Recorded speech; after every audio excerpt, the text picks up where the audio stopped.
வணக்கம் ஃப்ரெண்ட்ஸ். இது பார்த்தீங்கன்னா வீகார்டு ஃப்ரிட்ஜ் ஸ்டெபிலைசரு. இது என்னென்னா மேலே பாருங்கள் மெல்ட் ஆகிருக்கு, ஒரு மாதிரியாக வாடை அடிக்குதுன்னு சொன்னாங்க. இப்போ கழட்டி வச்சுருக்கேன். கழட்டி பார்த்தாங்க பாருங்கள், எல்லாமே ரிலே எல்லாமே பஸ்ட் ஆகிடுச்சு பாருங்கள். ரிலே ரெசிஸ்டரு எல்லாமே எரிஞ்சு போன மாதிரி இருக்குது.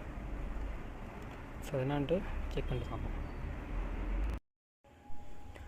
இது அந்த எரிஞ்சு போனது பாருங்க, இதை மாற்றியாச்சு.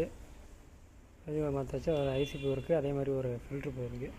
எல்லாம் ஒரு ட்ராக் வர கட்டாயிருந்துச்சு. எல்லாமே சரி பண்ணி ரெடி பண்ணி வச்சு இப்போ ஆன் பண்ணுறேன் பாருங்கள்.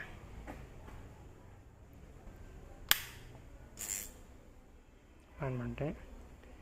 இன்னும் வந்துருச்சு. அவுட் வருதான்ட்டு அவுட்டு லோடு கொடுத்துருக்கேன், பல்ப் கொடுத்துருக்கேன். இப்போ அவுட் வருதான்னு பாருங்கள். அவுட் வந்துருச்சு. அவுட் வருது. ப்ளஸ் ஸ்டெபிலைசர் வரும். க்ரீன் லைட் வந்துருச்சு உங்களுக்கு. அவுட் வந்துருச்சு. தேங்க்யூ.